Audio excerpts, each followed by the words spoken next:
I remember one occasion we dropped off 5 million in the boot of a car to some Colombians on a Friday, and they came back and on the Monday morning, you know, they dropped us some other stuff off in another car.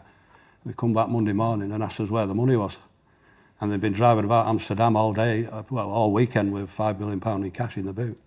They didn't even know it was there.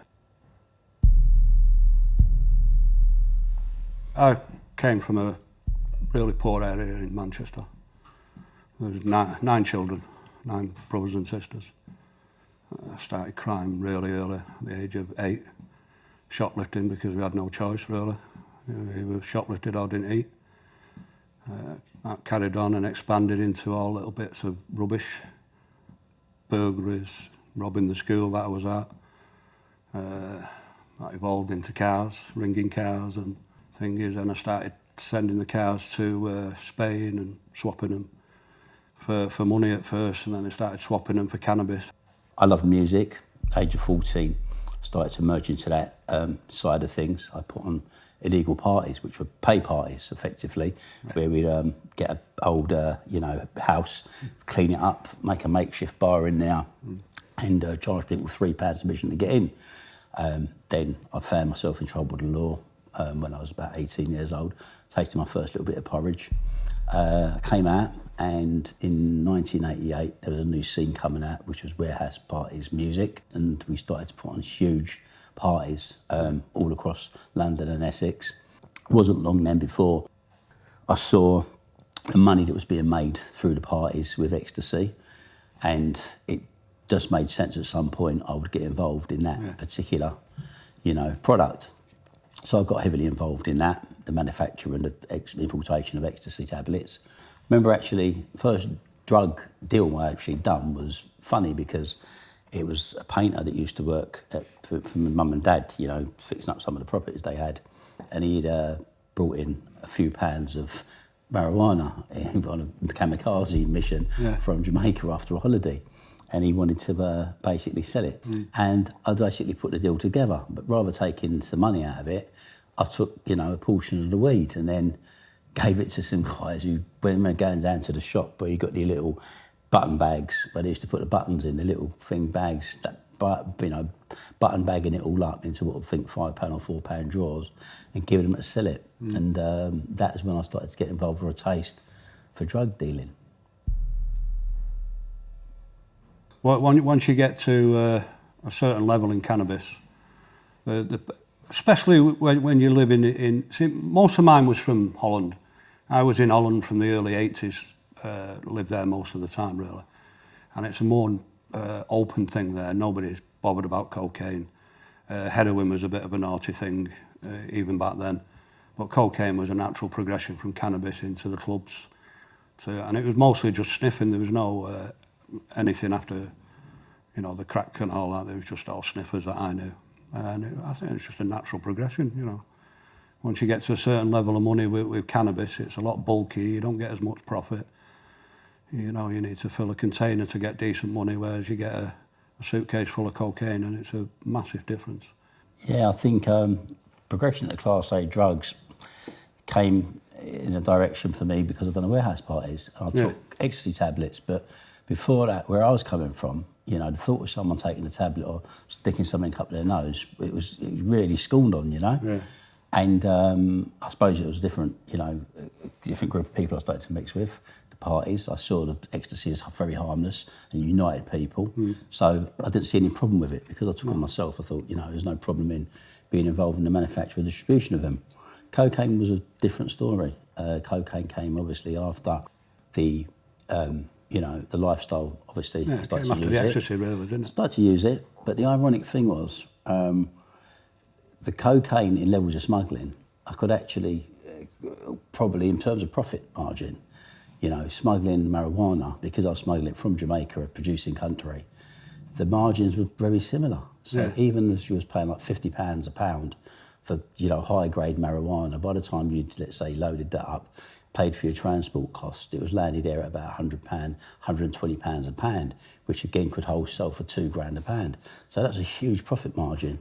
With the cocaine, it became a different thing because it was a question of huge amounts of money and quicker. Yeah. Because, you know, we could buy cocaine relatively cheap, you know, and I mean relatively cheap, without even going through Colombia and places like that where you could buy paste, you know, $1,000 a key and then have it, you know, £1,500, and you could get it very, very cheap and have great markups with Panama and places like that.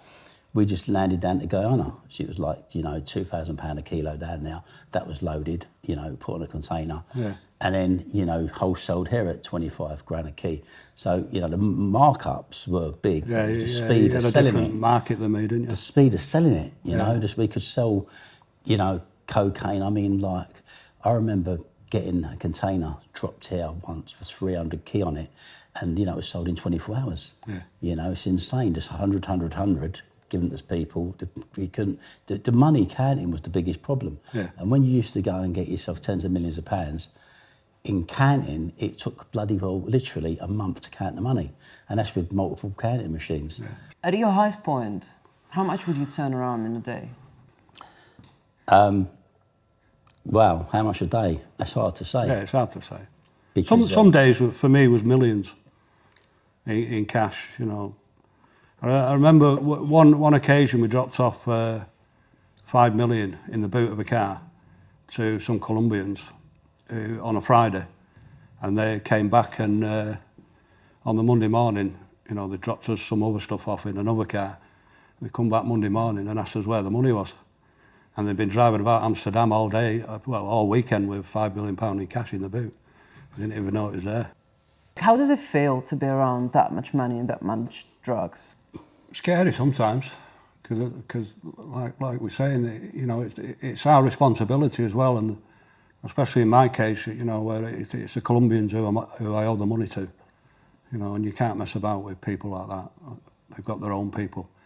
I used to have a daily house where I could drop it off to, but there was about 3 or 4 Colombians stood there with machine guns and hand grenades and everything, just waiting for the money coming in.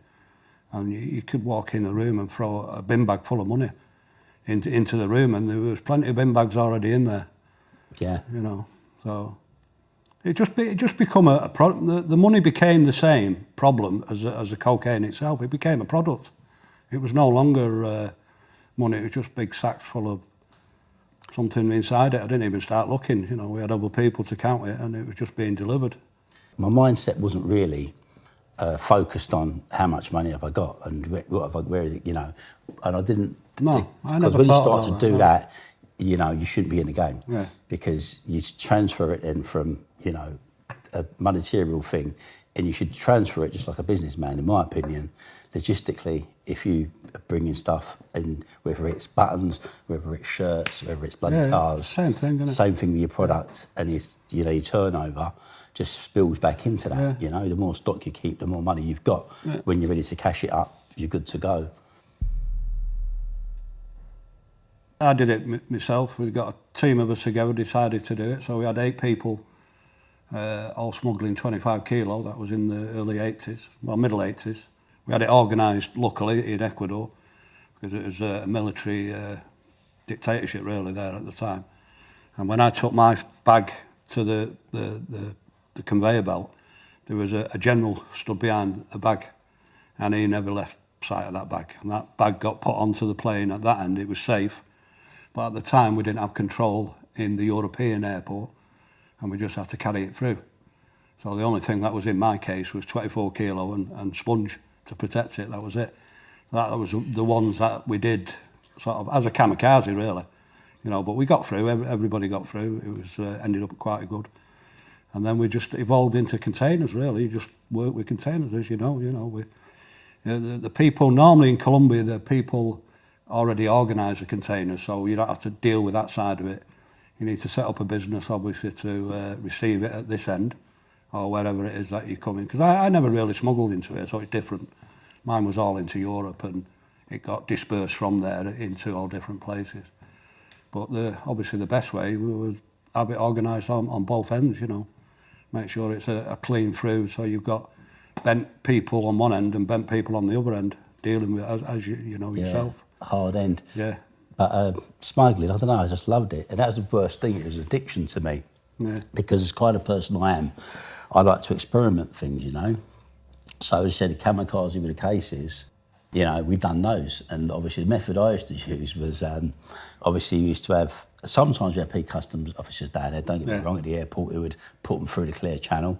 But a lot of the times we used to use the hardback Samsonite cases. So I'd have someone down at the airport, and you know, in Jamaica or wherever we're going from, put on the case, and the case would literally be packed jam with product and then sponge, as you said, at both ends so there's no movement. And you get 22 key in there because obviously you've got 25 as the weight, we lift weight in, so you never want to go close. Yeah, everybody else got 22, I got 24. I got the world record. Yeah, right, yeah, sitting duck almost. And we used to get the Samsonite suitcase, and then what we'd do was we'd put a little scratch, a big scratch down one side, and then we used to then always put 2 cases on the plane. So what we'd then do is, he'd have the passenger now, he would board on the plane, he'd board with his bit of luggage, right, which of course was the product, a bag, right, which would go on there, and then we'd have a tag. So what we used to do was tag on one, not a tag on the other. So he'd have his name on his one, he'd have the scratch on it, and then he'd have his clothes in there, but it would be the combination lock.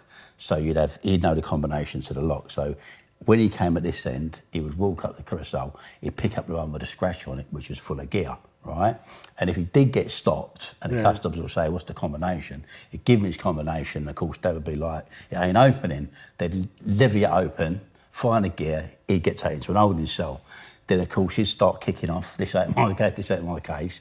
And then, like, about hour later, when the airport was cleared, there'd be this other suitcase going down the carousel. Got it? So they'd come back in, call him back in, hey presto, would give him the combination, they'd pop it, he's got his dirty clothes in now. Do you know what I mean? Then he starts kicking off of them. It was a very hard one for them to get out of because, of course, if he ain't checked in that luggage, it's a question of who checked it in. And they know everyone down there, you know, you've got a little team of crap people, you're moving with it. And that was a good one. I mean, done them all, used to route them through the baggage handlers, you know, used to do them in transit. I mean, there's more methods of smuggling you could shake a stick at. I started doing the planes from Holland and just flying with the stuff in, you know, just throwing it out of the plane, you know, learn how to fly. Found an airport that was a little bit favourable to what we was doing. He didn't really bother. Give him a nice new car and he was happy, he just turned his eye, and then he even started telling us when the customs would be there and when they wouldn't be there. Everybody knew what we was doing, but nobody was interested. It's mad.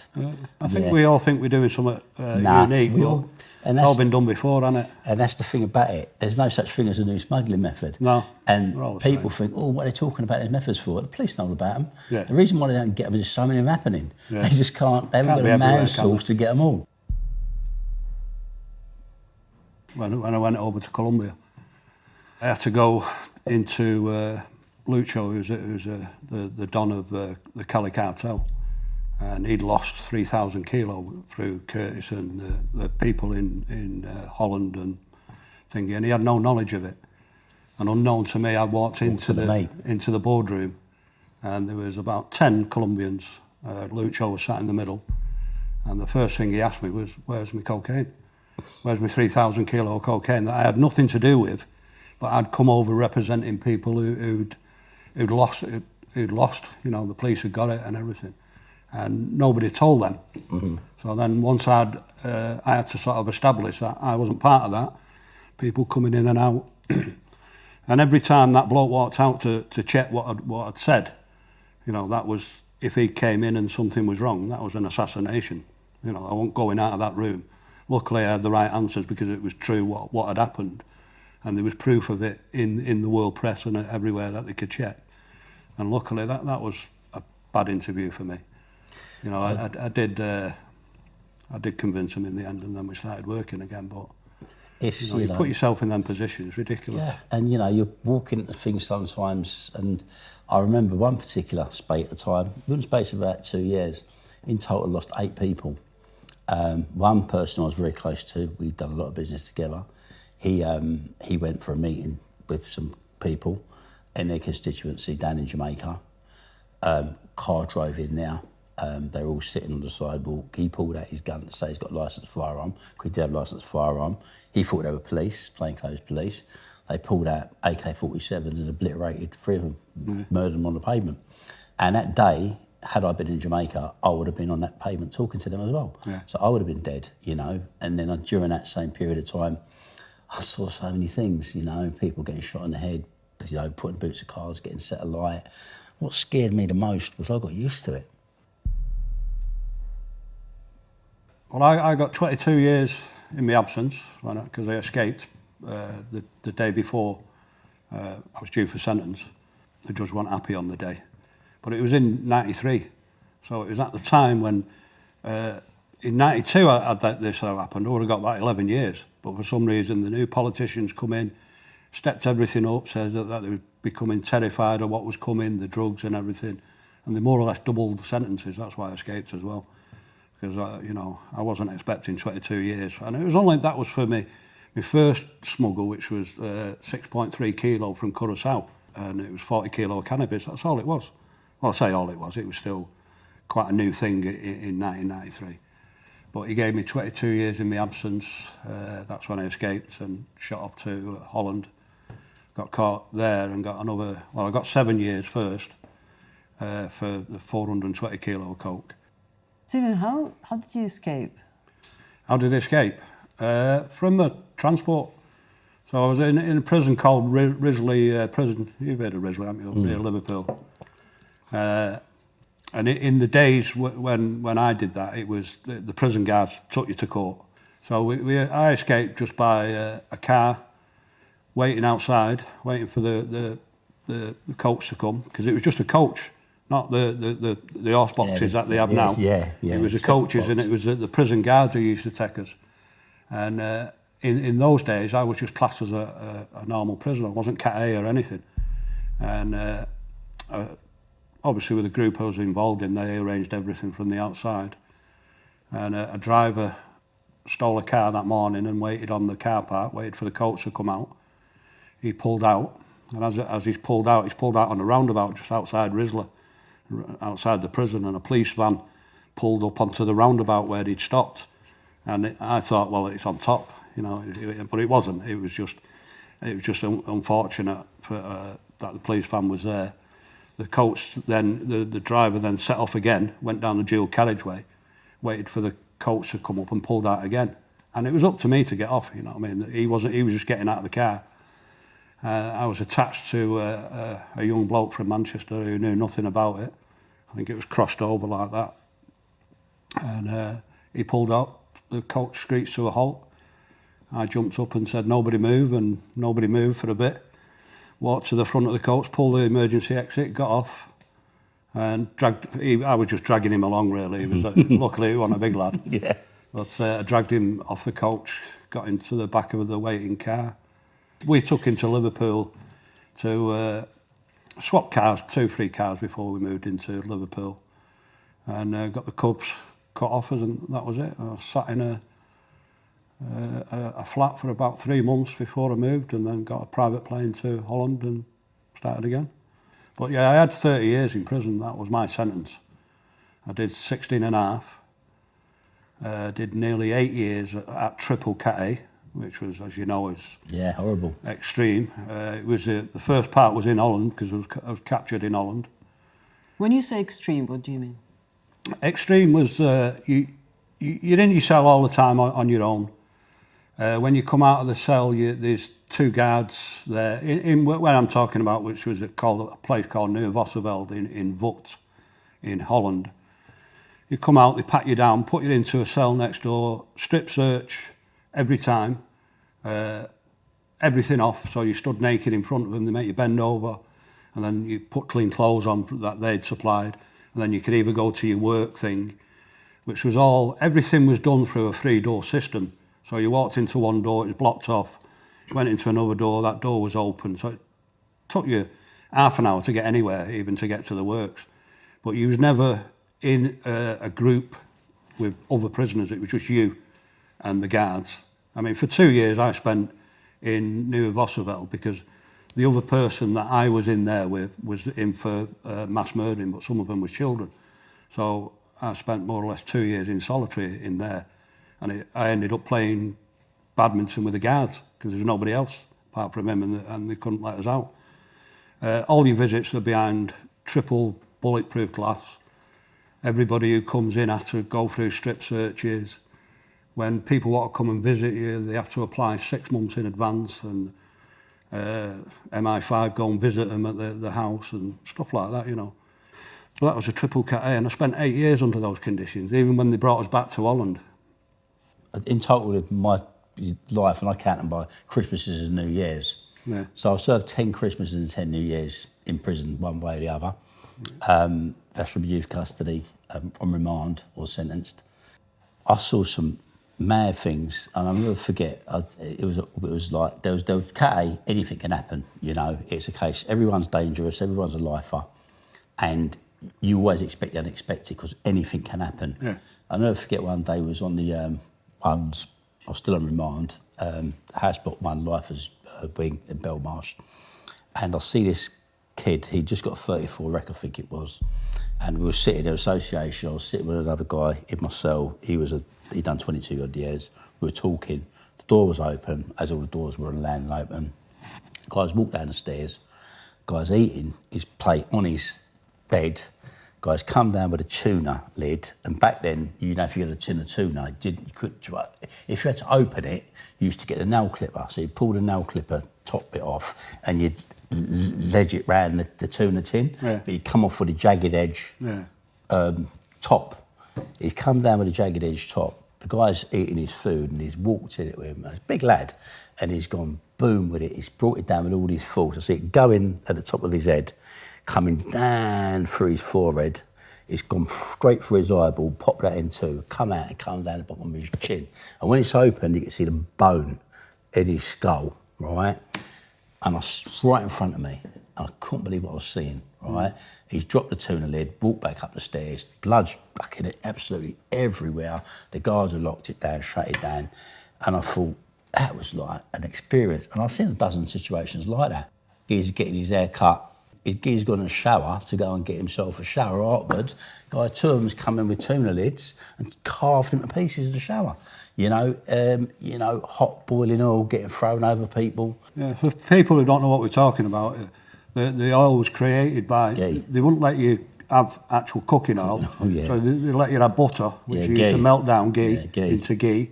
And then they used to put sugar and jam in it, Yeah, so it'd stick. And lift it up and stick. Some boil terrible it and then things. just pour it over people. And Prisoners think of some terrible things. I mean, Yeah, some of the tools you used to make in there, I'm seeing them get the toilet brush, shape that to like a sharpest point, and where you got the toilet brush thing, it's like a sword. Do you know what I mean?